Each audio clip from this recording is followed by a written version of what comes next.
July the 18th, mammals. By this time of year, most of our mammals are either suckling their young, or their young are beginning to become independent. Some will even be leaving their parents and looking for new habitats.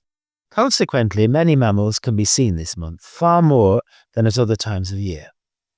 With smaller mammals such as mice and bats breeding so rapidly, the sheer increase in numbers raises the possibilities of sightings, although a proportion of these are those we see dead on our roads.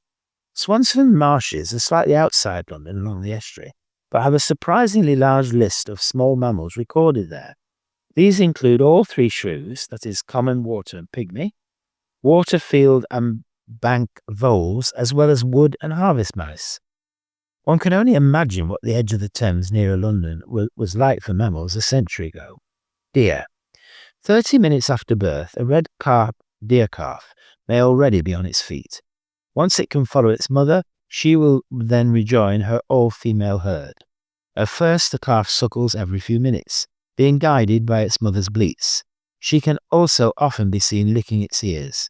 It may well go on to follow her for the next 2 years or more.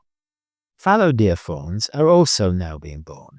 In this case, they have a summer coat, which makes them far more difficult to spot. There is some faint mewing between the does and the fawns, with the occasional bark from the doe. She also soon joins the all-doe herd for more protection, as there are no mixed herds in July.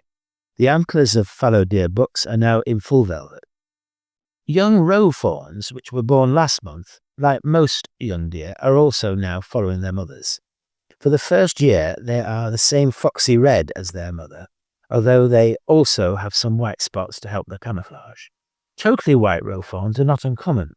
The males start their rut in the middle of the month, and their dog-like bark can be heard once more. When the bucks fight and when they chase the does in grassy circles, they create the so-called rutting rings. Richmond Park is a good place to see both red and fallow deer, with roe deer being much more secretive. Foxes. Vixens and their cubs are now spending much more time above ground. Many more places where they have been attempting to dig new holes can be seen. The strong musky smell in such places is due to the vixen, as her cubs as yet have little or no scent. Because of this, hounds have even been known to jump over cubs whilst pursuing their mothers. The cubs are also starting to look a little more adult and are having mock fights in play areas which were designated for them by their mother. Badgers. Badger families are also digging holes. They are now at their most active and may often be observed all together near their sett. The entrance to the sett at this time is often camouflaged with vegetation. There may also be some mating this month, and the cubs may even have started exploring the regular paths used by their parents. They are already feeding on bulbs, roots, grass, fungi, seeds, and stripped bark.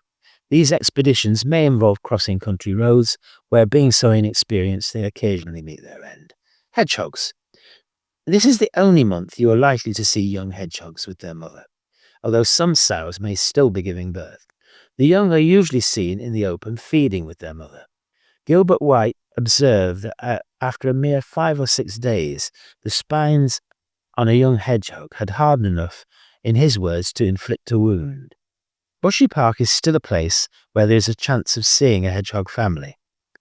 Rabbits and hares. Spring-born rabbits may already be giving birth to their own first litter this month.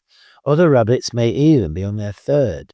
With such a swelling of numbers and the long days, adults and young are now often seen feeding together. Many are killed by foxes, stoats, weasels, and of course cars. Hares, which are usually so solitary and hidden, are also seen more this month.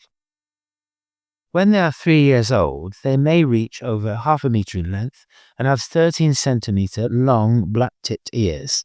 At this point, they are sometimes seen entering fields through gates rather than pushing their way through hedges as rabbits do.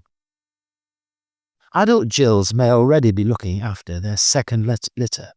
Leverets start to run a mere 24 hours after being born. They make a slight piping noise as they suckle, compared with their parents who grunt and sneeze.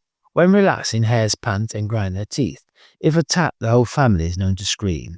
At this point of year, the gill is also known to zigzag more whilst running, as well as jumping higher. It is thought that she may be breaking her scent trail back to her fawn.